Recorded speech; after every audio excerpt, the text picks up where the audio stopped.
미숙은 숨을 죽이며 은영의 행동을 지켜봤습니다. 그리고 그 순간 은영이 작은 목소리로 중얼거리는 말을 들었어요. 왜 이렇게 빨리 깨어나는 거야? 계획이 다 틀어지잖아. 그 말을 들은 순간 미숙의 온몸에 소름이 돋았습니다. 은영이 정말로 뭔가를 계획하고 있었던 거였어요. 안녕하세요. 이제부터 며느리인 은영과 시어머니인 미숙의 사건을 알아보겠습니다. 그 전에 구독과 좋아요를 눌러주세요. 저에게 큰 힘이 됩니다.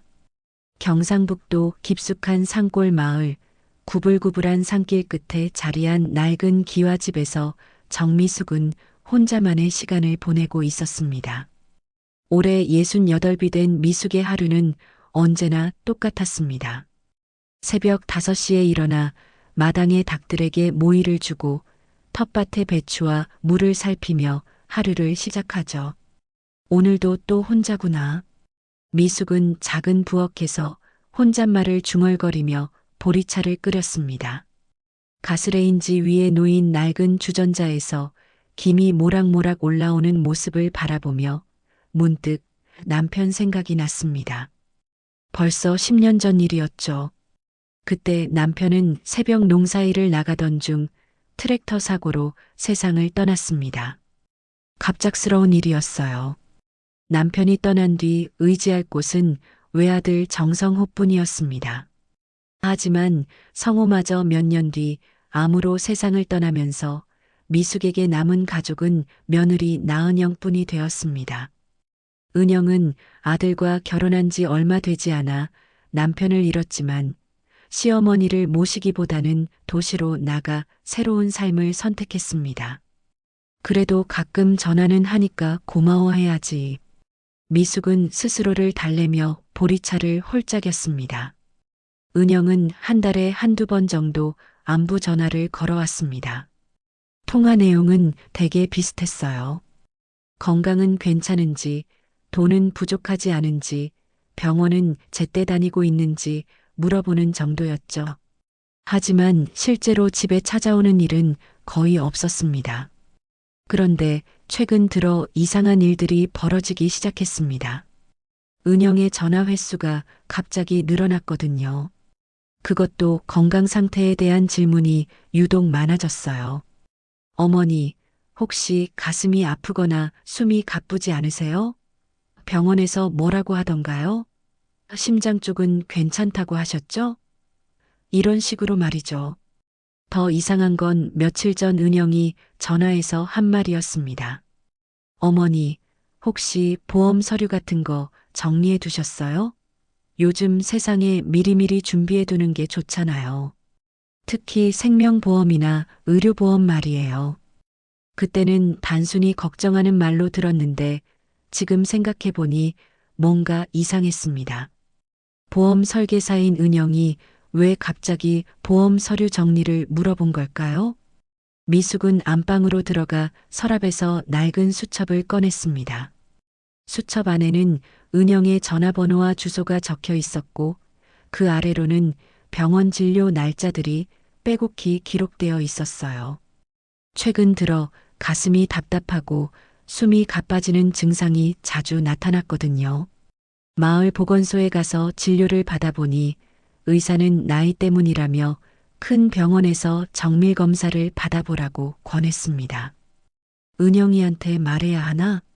미숙은 휴대폰을 들었다가 다시 내려놓았습니다. 며느리에게 부담을 주고 싶지 않았거든요. 하지만 며칠 전 은영이 전화해서 한 또 다른 말이 계속 마음에 걸렸습니다. 어머니, 만약에 갑자기 무슨 일이 생기면 꼭 저한테만 연락하세요. 다른 사람한테는 말하지 마시고요. 제가 다 처리해 드릴게요. 그때 은영의 목소리에는 묘한 급박함이 있었습니다. 왜 다른 사람한테는 말하지 말라고 했을까요? 그리고 왜 처리해 드릴게요라는 표현을 썼을까요? 일반적으로는 도와드릴게요라고 하는 게 자연스러운데 말이죠. 미숙은 고개를 저었습니다. 나이 들어서 괜한 의심을 하나 봐. 하지만 마음 한구석에는 뭔가 석연치 않은 느낌이 계속 남아 있었습니다. 특히 은영이 저한테만 연락하세요라고 강조했던 부분과 최근 들어 보험에 대해 자꾸 묻는 것이 자꾸 떠올랐어요. 그러던 중 미숙은 서랍 깊숙한 곳에서 오래된 보험 증서 뭉치를 발견했습니다.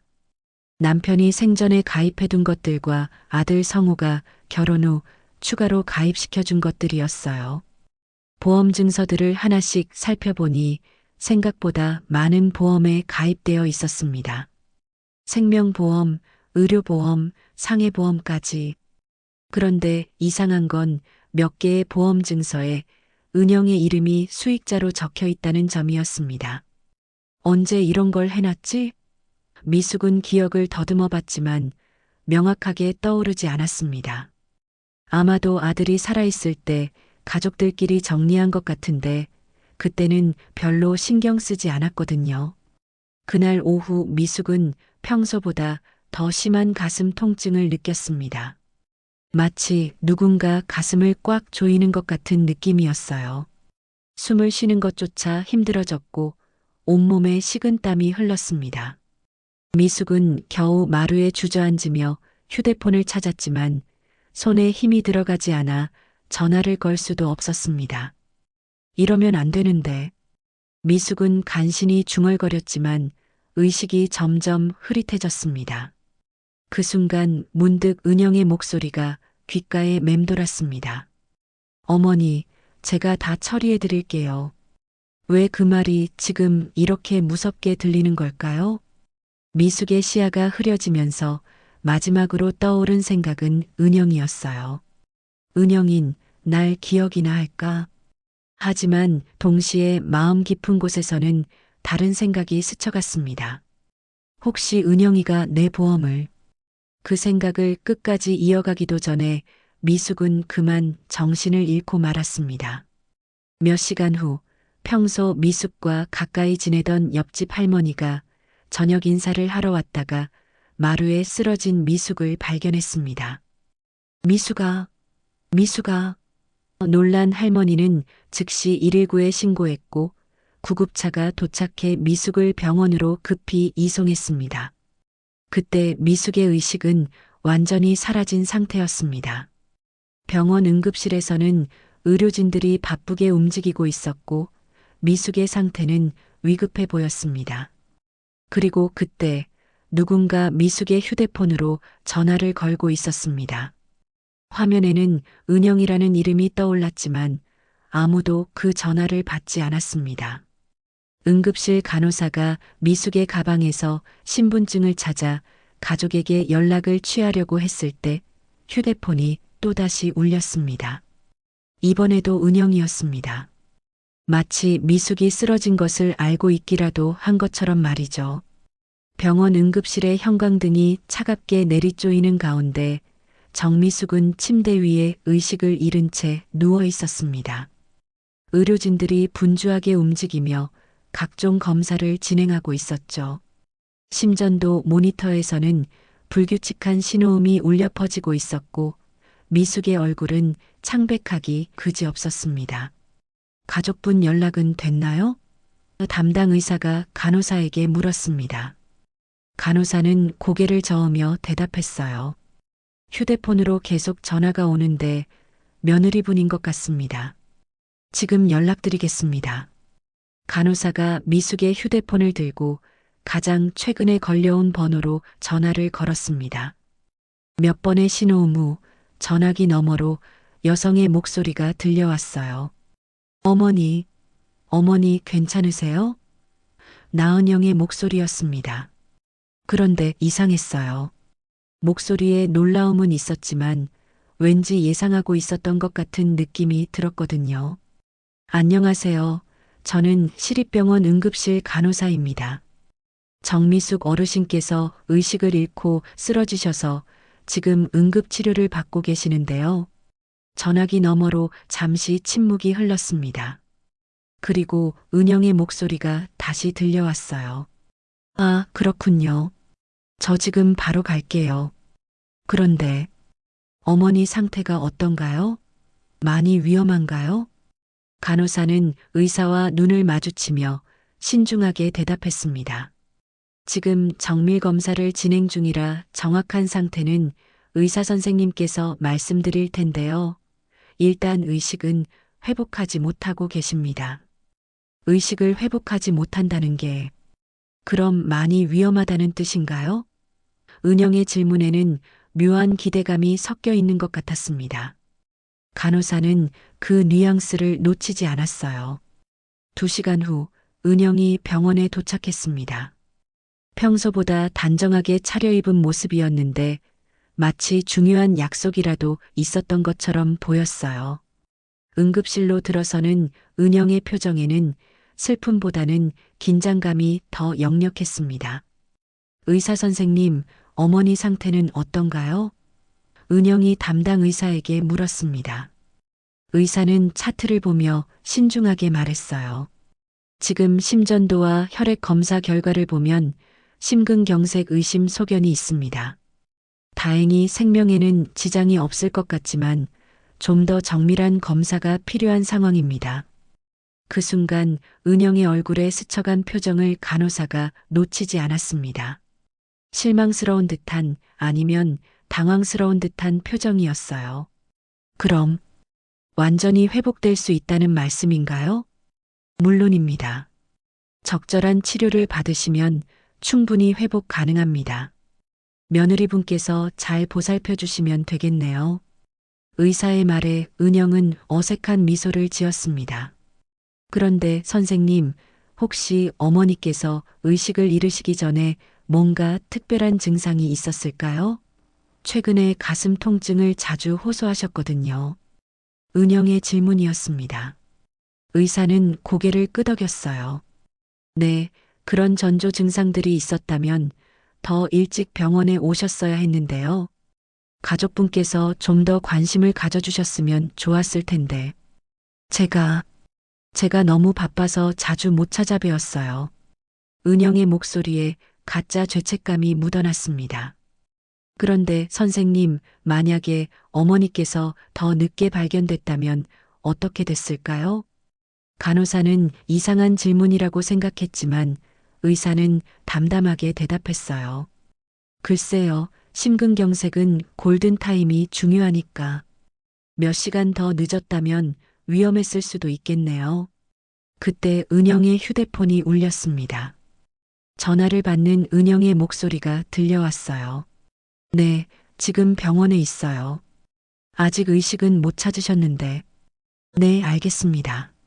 서류는 제가 준비해 놓을게요. 전화를 끄는 은영이 의사에게 물었습니다. 선생님, 혹시 의식을 회복하지 못할 가능성도 있나요? 만약을 대비해서 미리 준비할 게 있다면. 아직 그런 걱정을 하실 단계는 아니에요. 환자분 상태가 그렇게 나쁘지는 않거든요. 의사가 안심시키듯 말했지만 은영의 표정은 더욱 어두워졌습니다. 그때 갑자기 미숙이 침대에서 가볍게 신음소리를 냈습니다. 의식이 돌아오는 것 같았어요. 의료진들이 급히 미숙 주변으로 몰려들었고 은영도 따라갔습니다. 어머니, 저예요. 은영이 미숙의 손을 잡으며 말했지만 미숙의 눈동자는 아직 초점이 없었습니다. 의사가 미숙의 눈꺼풀을 들춰보며 펠라이트를 비췄어요. 동공 반응이 있네요. 곧 의식을 회복하실 것 같습니다. 은영의 얼굴이 순간 굳어졌습니다.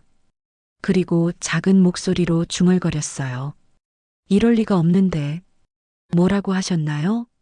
간호사가 물었지만 은영은 고개를 저으며 대답하지 않았습니다. 몇 분 후 미숙이 천천히 눈을 떴습니다. 여기가 어디죠? 미숙의 첫 마디였어요. 의료진들은 안도의 한숨을 쉬었지만 은영만은 복잡한 표정을 지었습니다. 어머니, 병원이에요. 집에서 쓰러지셔서. 은영이 말을 꺼냈지만 미숙은 은영을 바라보며 묘한 표정을 지었습니다. 마치 뭔가를 기억해내려는 듯한 표정이었어요. 어머니, 정신 차리셨어요? 은영이 미숙의 손을 꽉 잡으며 말했지만 미숙의 눈빛에는 묘한 경계심이 서려 있었습니다. 마치 꿈에서 깨어나듯 주변을 둘러보던 미숙은 천천히 입을 열었어요. 은영인가? 내가 왜 여기 있지? 미숙의 목소리는 여전히 힘이 없었지만 눈동자만은 또렷했습니다. 의사는 미숙의 상태를 확인하며 안심스러운 표정을 지었어요. 어르신, 집에서 쓰러지셔서 응급실로 오신 겁니다. 지금 상태는 많이 좋아지셨어요. 의사의 말에 미숙은 고개를 끄덕였지만 시선은 계속 은영에게 머물러 있었습니다. 은영은 어색한 웃음을 지으며 말했어요. 어머니, 정말 많이 놀랐어요. 혹시 어디 아픈 데는 없으세요? 그런데 이상했습니다. 은영의 목소리에는 안도감보다는 당황스러움이 더 많이 배어 있었거든요. 괜찮아. 그런데 은영아, 너 왜 그렇게 놀란 표정이야? 미숙의 예리한 질문에 은영이 당황했습니다. 아, 아니에요. 어머니께서 갑자기 쓰러지셔서 너무 걱정됐거든요. 의사가 미숙에게 몇 가지 간단한 검사를 마친 후 말했습니다. 일단 생명에는 지장이 없으시니까 안심하세요. 다만 며칠 더 입원해서 정밀 검사를 받아보시는 게 좋겠습니다. 입원이요? 은영이 갑자기 끼어들었습니다. 선생님, 꼭 입원을 해야 하나요? 집에서 안정을 취하면 안 될까요? 의사는 고개를 저었어요. 아직 심전도 수치가 불안정하시거든요. 최소 일주일은 병원에서 관찰이 필요합니다. 의사의 말에 은영의 얼굴이 어두워졌습니다. 그때 미숙이 조용히 말했어요. 은영아, 너 일주일 동안 여기 있을 수 있어? 직장 일은 괜찮고? 은영은 당황하며 대답했습니다. 아, 네. 물론이죠. 어머니 일이 우선이니까요. 하지만 미숙은 은영의 표정에서 뭔가 석연치 않은 기색을 느꼈습니다. 평소 바쁘다며 전화로만 안부를 묻던 며느리가 갑자기 일주일을 비울 수 있다는 게 이상했거든요. 오후가 되자 미숙은 일반 병실로 옮겨졌습니다. 은영은 계속 미숙 곁에 머물렀지만 뭔가 불안해하는 기색이 역력했어요. 특히 의료진이 미숙의 상태가 빠르게 호전되고 있다고 할 때마다 은영의 표정은 더욱 어두워졌습니다. 어머니, 목 좀 마르시죠? 물 좀 가져다 드릴게요. 은영이 자리에서 일어나며 말했습니다. 그런데 미숙은 은영이 나가자마자 담당 간호사를 불렀어요. 간호사님, 잠깐만요. 미숙의 목소리에 간호사가 다가왔습니다. 네, 어르신. 어디 불편하신가요? 제가 응급실에 왔을 때 제 휴대폰으로 전화가 많이 왔나요? 미숙의 질문에 간호사는 잠시 생각해 보더니 대답했어요. 아, 네. 며느리분께서 계속 전화를 주셨더라고요. 그런데 좀 이상했던 게 어르신께서 쓰러지신 걸 이미 알고 계시는 것 같았어요. 간호사의 말에 미숙의 눈빛이 날카로워졌습니다. 이미 알고 있었다고요? 미숙이 다시 물었습니다. 간호사는 고개를 끄덕이며 말했어요. 네, 보통은 가족에게 연락을 드리면 놀라시는데 며느리분은 마치 예상하고 계셨던 것 같더라고요. 그때 은영이 물컵을 들고 돌아왔습니다.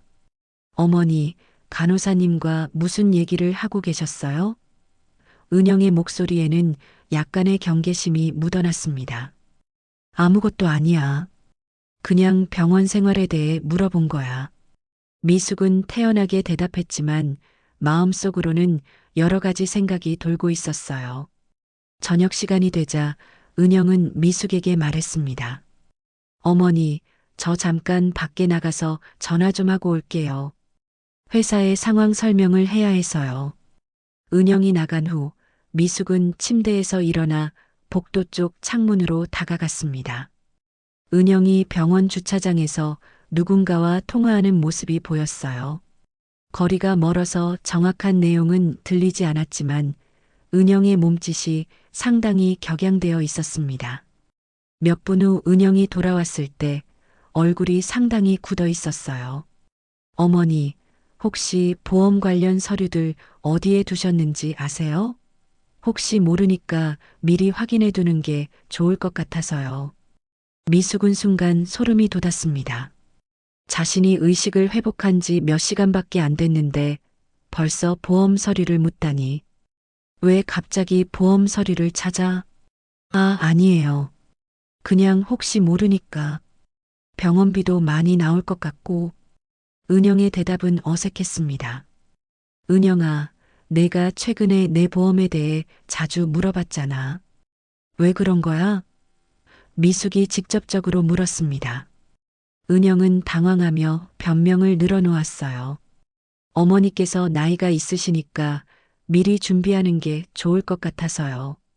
요즘 세상에 계획 없이 살면 안 되잖아요. 하지만 미숙은 더 이상 은영의 말을 믿을 수 없었습니다.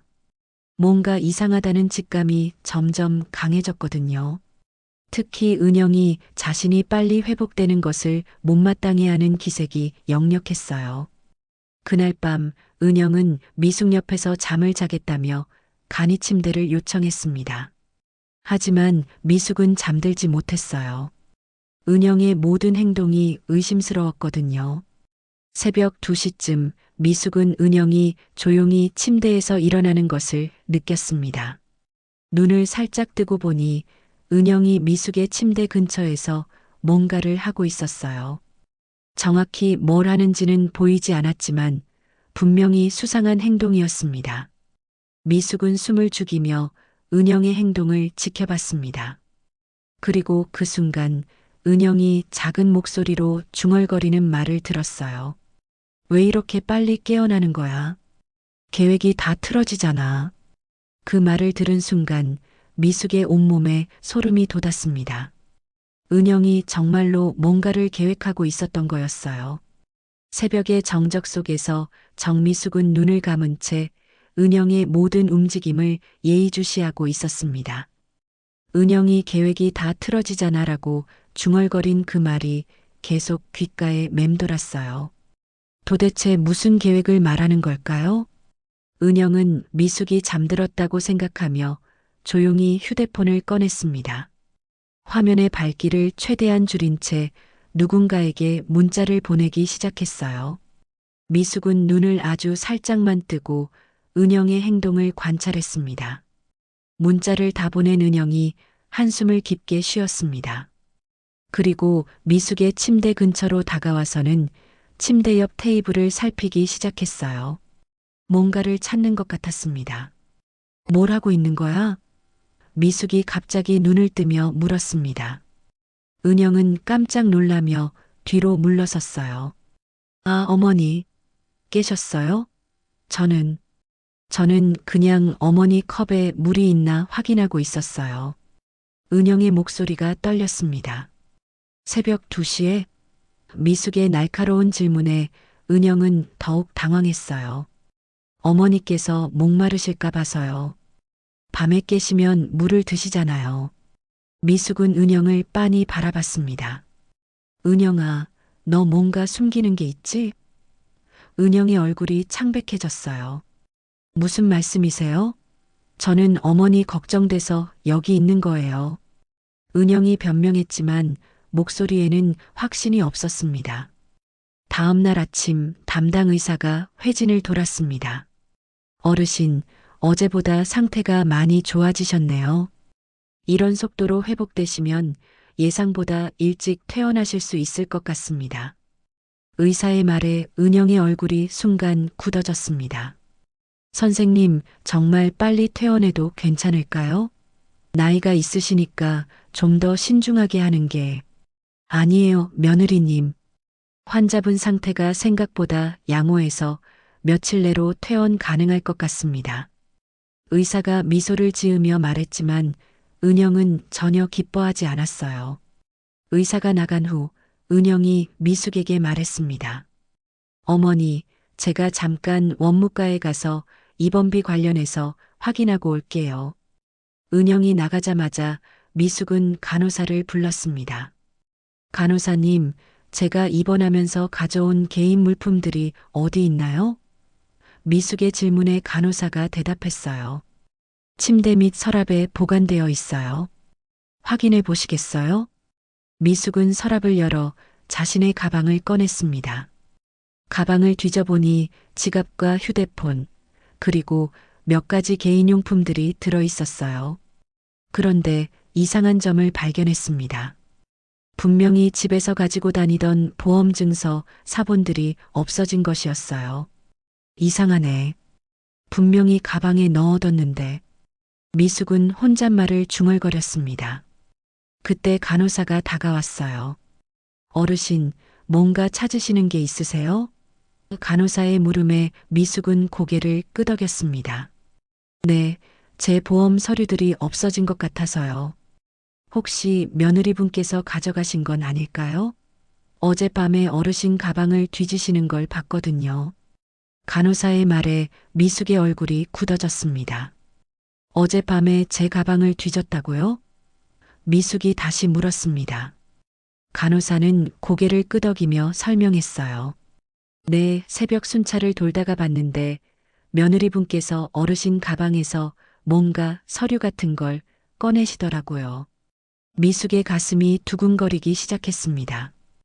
은영이 정말로 자신의 보험 서류를 가져간 것이었어요. 그런데 왜 몰래 가져간 걸까요? 얼마 후 은영이 돌아왔습니다. 어머니, 원무과에서 확인해 보니까 입원비는 보험 처리가 될 것 같아요. 은영이 밝게 말했지만 미숙은 차가운 시선으로 바라봤습니다. 은영아, 너 내 가방에서 뭔가 가져간 거 있지? 미숙의 직접적인 질문에 은영이 당황했어요. 무슨 말씀이세요? 간호사님이 봤다고 하던데 새벽에 내 가방에서 서류를 꺼내는 걸 말이야. 미숙의 목소리가 점점 차갑게 변했습니다. 은영은 잠시 말을 못하다가 어색하게 웃으며 대답했어요. 아, 그거요? 보험 청구할 때 필요할 것 같아서 미리 복사해 둔 거예요. 어머니께 말씀드리려고 했는데 주무시고 계셔서. 그럼 지금 내놔. 미숙이 단호하게 말했습니다. 은영은 더욱 당황하며 변명을 늘어놓았어요. 지금은 제 차에 두고 왔어요. 나중에 가져다 드릴게요. 미숙은 더 이상 은영을 믿을 수 없었습니다. 분명히 뭔가 수상한 일을 꾸미고 있는 것이 틀림없었어요. 그때 미숙의 휴대폰이 울렸습니다. 시골 마을 이장님의 전화였어요. 미숙 씨, 병원에 있다며?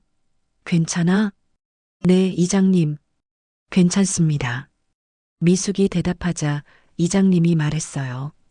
그런데 이상한 일이 있어서 전화했네. 어제 너희 집에 누가 와서 뒤지고 간 것 같던데? 미숙의 얼굴이 창백해졌습니다. 뭐라고요? 누가 우리 집에 들어갔다고요? 응, 옆집 할머니가 그러는데 어젯밤에 너희 집에서 불빛이 보이더래. 그런데 너는 병원에 있다고 하니까 이상해서 전화한 거야. 이장님의 말에 미숙은 은영을 쳐다봤습니다. 은영의 얼굴이 파랗게 질렸어요. 미숙은 전화를 끊고 은영에게 물었습니다. 은영아, 어젯밤에 우리 집에 누가 갔던 거야? 저는 모르겠어요. 계속 여기 있었잖아요. 은영이 거짓말을 했지만 목소리가 떨리고 있었습니다. 미숙은 이제 확신했습니다. 은영이 분명히 뭔가 나쁜 계획을 세우고 있다는 것을 말이에요. 그리고 그 계획은 자신의 보험과 관련이 있을 것이라는 사실도 알 수 있었습니다. 이틀 후 정미숙은 의사로부터 퇴원 허가를 받았습니다. 상태가 예상보다 빠르게 호전되어 더 이상 입원할 필요가 없다는 진단이었어요. 하지만 은영의 표정은 전혀 밝지 않았습니다. 어머니, 퇴원하시면 혼자 계시기 힘드실 텐데요. 제가 며칠 더 모셔야 하지 않을까요? 은영이 의사에게 물었습니다. 의사는 고개를 저었어요. 환자분께서 일상생활에 지장이 없으시니까 집에서 안정을 취하시면 됩니다. 다만 무리는 하지 마세요. 의사의 말에 은영은 못내 아쉬워했습니다. 퇴원 수속을 마치고 병원을 나서는 길 은영이 제안했어요. 어머니, 시골집에 혼자 계시면 위험하니까 제가 아는 요양원에서 며칠 쉬시는 게 어떨까요? 요양원? 미숙은 고개를 저었습니다. 난 괜찮아. 집에 가면 돼. 그래도 만약을 위해서 제가 알아본 곳이 아주 좋거든요. 산속에 있어서 공기도 좋고 조용해서 회복하기에 딱 좋은 곳이에요. 은영이 계속 설득했지만 미숙은 단호했습니다. 은영아, 나는 내 집이 제일 편해. 집에 가자. 미숙의 말에 은영은 어쩔 수 없이 고개를 끄덕였어요. 하지만 차를 몰면서 은영의 표정은 계속 어두웠습니다. 차 안에서 은영이 말했어요. 어머니, 그런데 집에 가시기 전에 제가 한 곳만 들러도 될까요? 중요한 일이 있어서요. 어디를 간다는 거야? 미숙이 물었습니다. 은영은 잠시 망설이다가 대답했어요. 회사 일 때문에 잠깐 펜션에 들러야 해요. 고객과 약속이 있거든요. 미숙은 이상하다고 생각했지만 별다른 말을 하지 않았습니다. 하지만 차가 도시를 벗어나 산길로 들어서자 불안감이 커졌어요. 점점 인적이 드문 곳으로 향하고 있었거든요. 은영아, 여기가 어디야? 너무 외진 곳인 것 같은데. 미숙이 물었지만 은영은 대답하지 않고 계속 운전했습니다. 차창 밖으로는 울창한 숲과 구불구불한 산길만 보였어요. 1시간을 더 달린 끝에 차가 멈춘 곳은 정말로 외딴 펜션이었습니다. 주변에는 아무것도 없고 가장 가까운 집까지도 한참 떨어져 있는 곳이었어요. 여기가 어디냐고. 미숙이 목소리를 높였지만 은영은 차에서 내리며 말했어요. 어머니, 여기서 편히 쉬세요. 제가 다 준비해뒀어요. 펜션 안으로 들어가니 깔끔하게 정리된 방이 있었습니다. 침대와 간단한 가구들이 준비되어 있었어요. 하지만 미숙은 뭔가 이상하다는 느낌을 지울 수 없었습니다. 은영아, 나는 집에 가고 싶어. 여기서 뭘 하자는 거야? 미숙이 항의했지만 은영은 이미 짐을 들여놓고 있었어요. 어머니, 며칠만 여기서 쉬세요. 병원에서도 안정이 필요하다고 했잖아요. 은영이 말했지만 목소리에는 강제성이 묻어났습니다. 저녁이 되자 은영이 음식을 가져왔습니다. 죽과 반찬들이었는데 평소 미숙이 좋아하는 것들이었어요. 어머니, 드세요. 제가 정성껏 준비한 거예요. 미숙은 숟가락을 들었지만 뭔가 의심스러웠습니다. 죽에서 이상한 냄새가 나는 것 같았거든요. 은영아, 이 죽에 뭘 넣었니? 아무것도 안 넣었어요.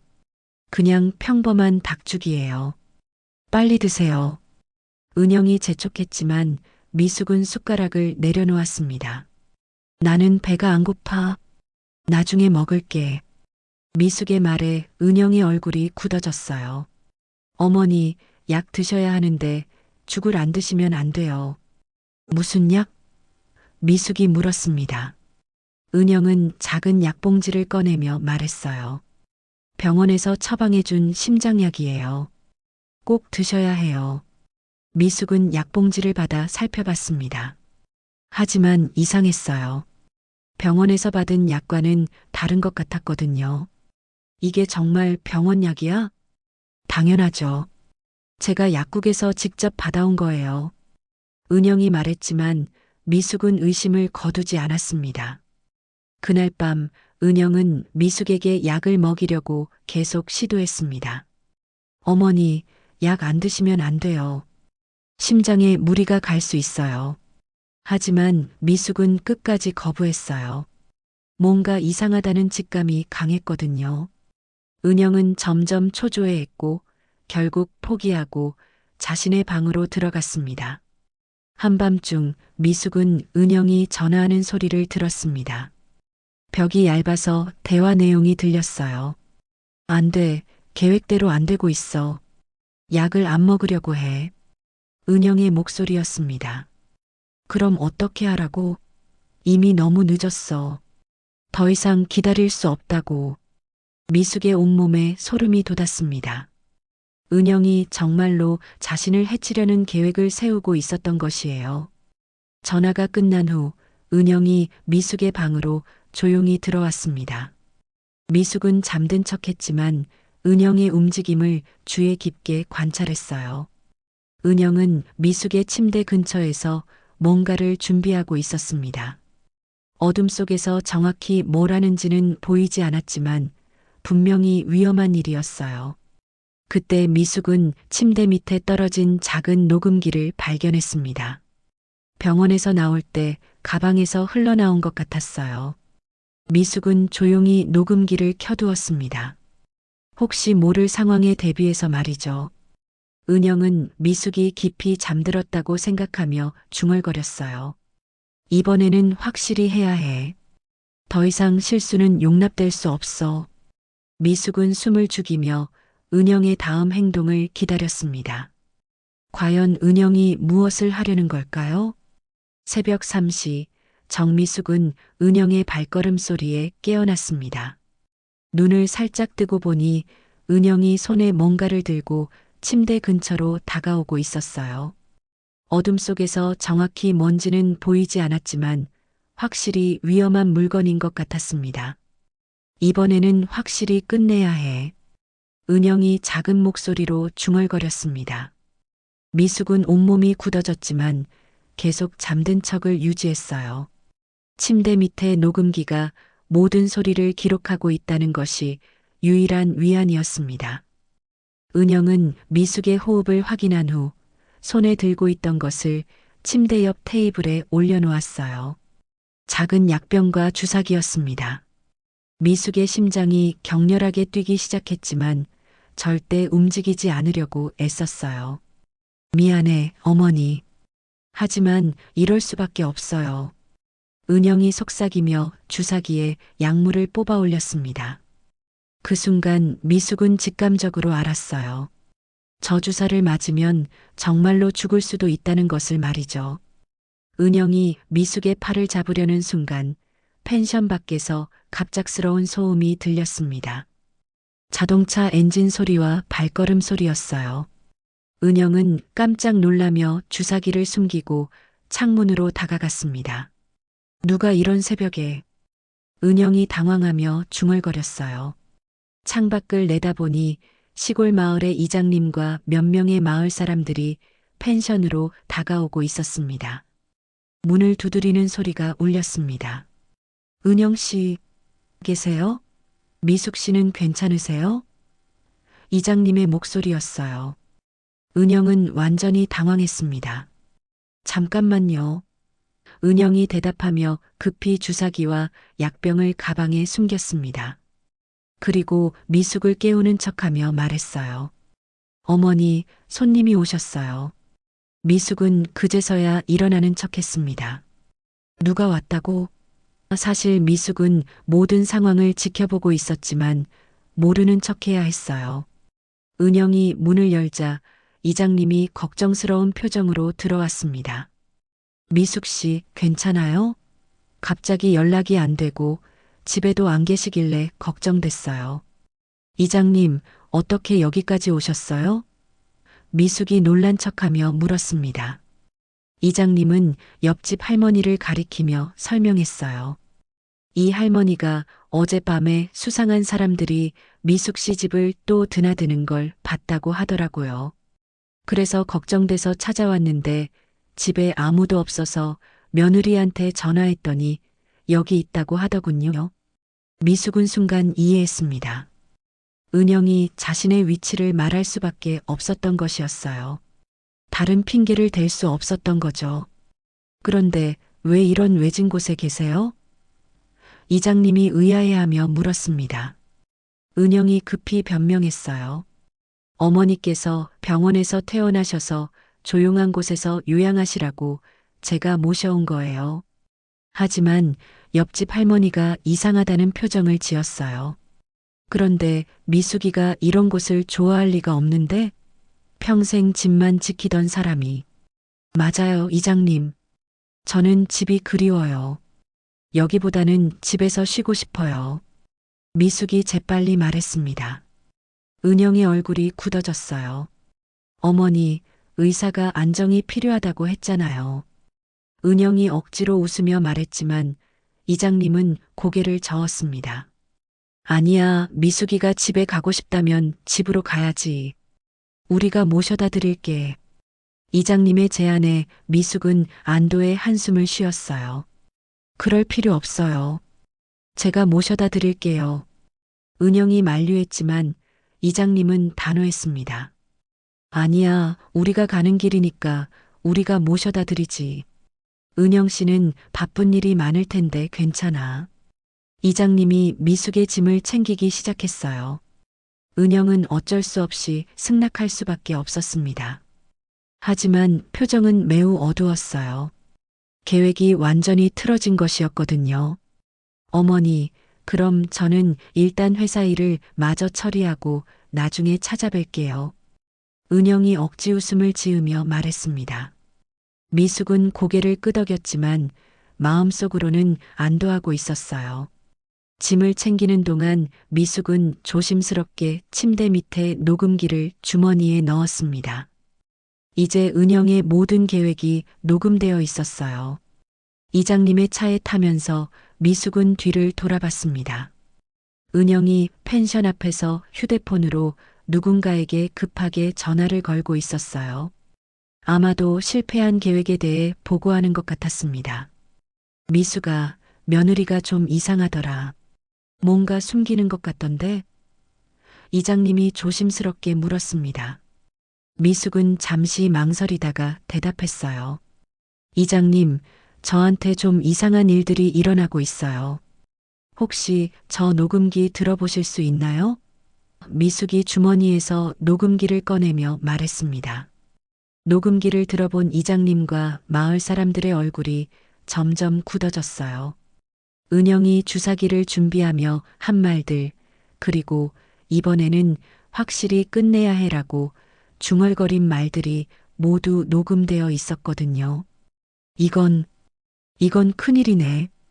당장 경찰서에 신고해야 해. 이장님이 심각한 표정으로 말했습니다. 미숙도 고개를 끄덕였어요. 네, 이장님. 이제 더 이상 숨길 수 없을 것 같아요. 은영이가 정말로 저를 해치려고 했어요. 미숙의 목소리에는 분노와 서글픔이 함께 묻어났습니다.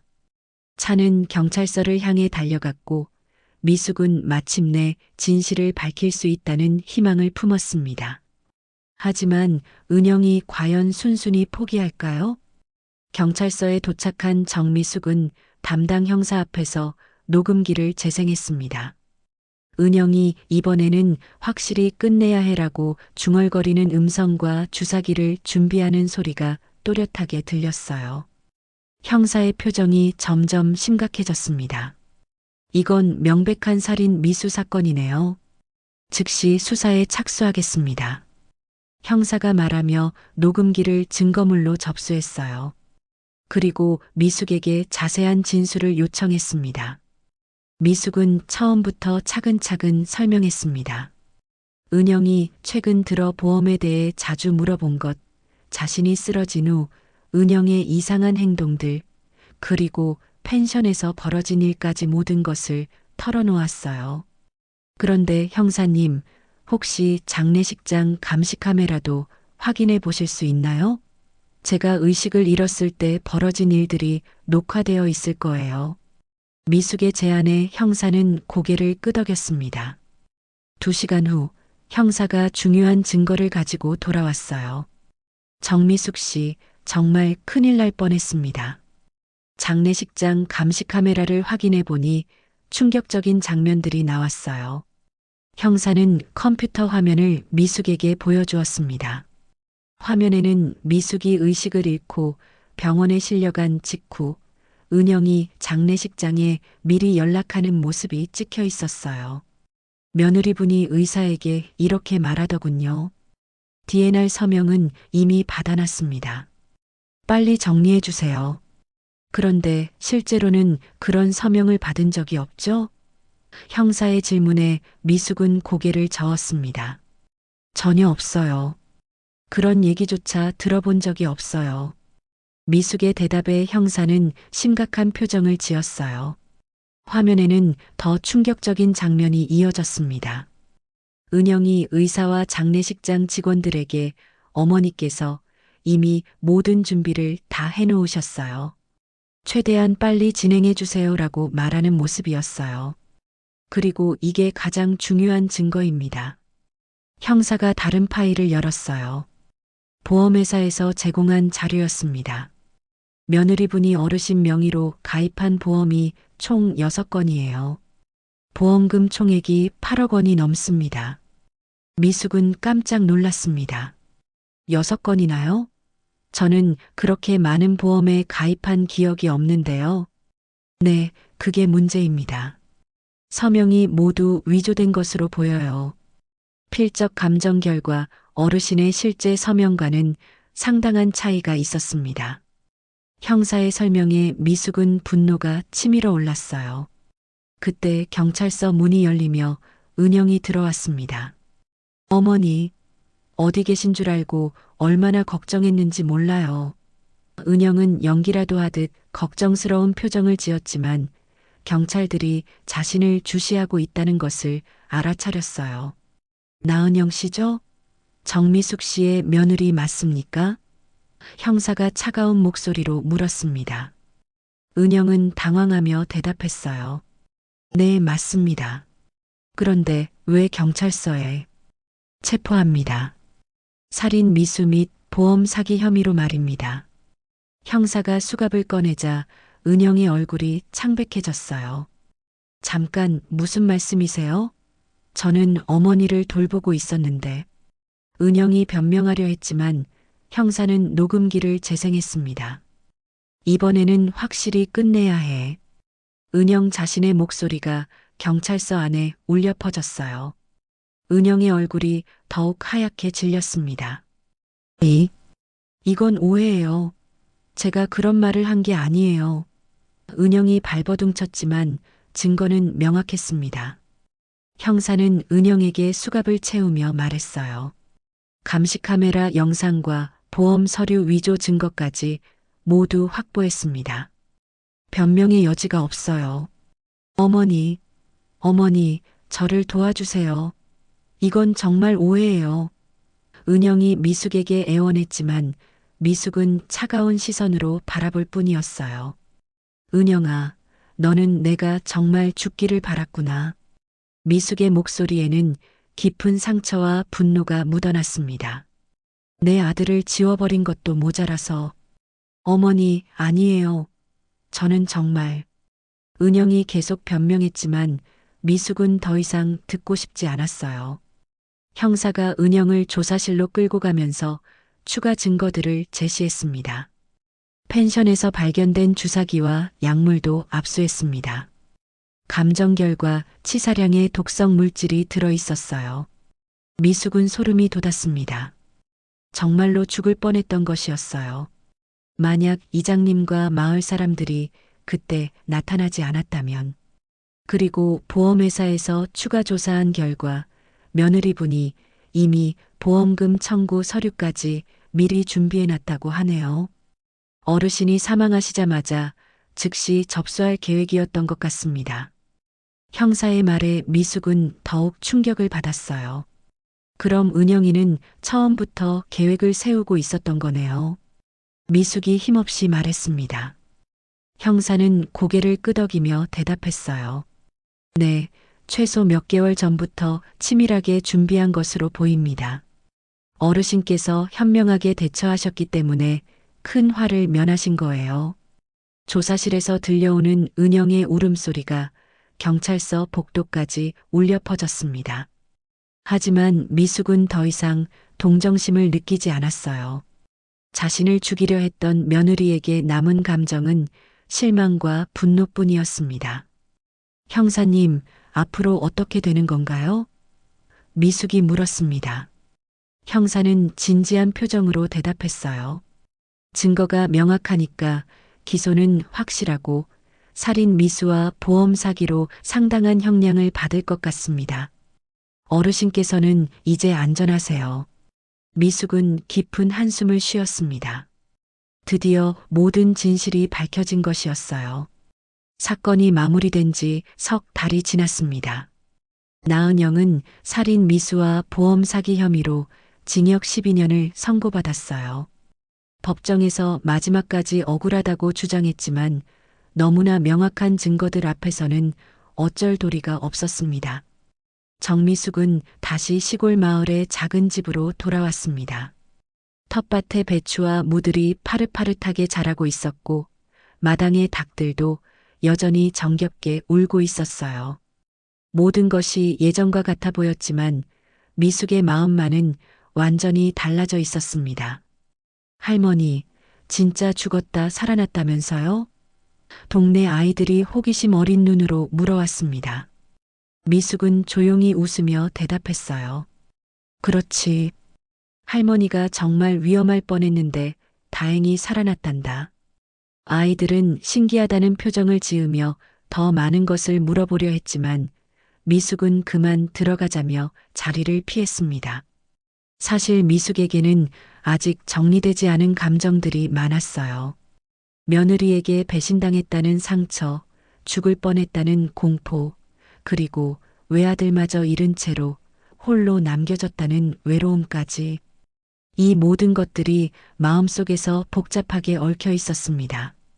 어느 봄날 오후 미숙은 텃밭에서 상추를 따고 있었습니다. 따뜻한 햇살이 등을 비추고 새들의 지저귀이 평화롭게 들려왔어요.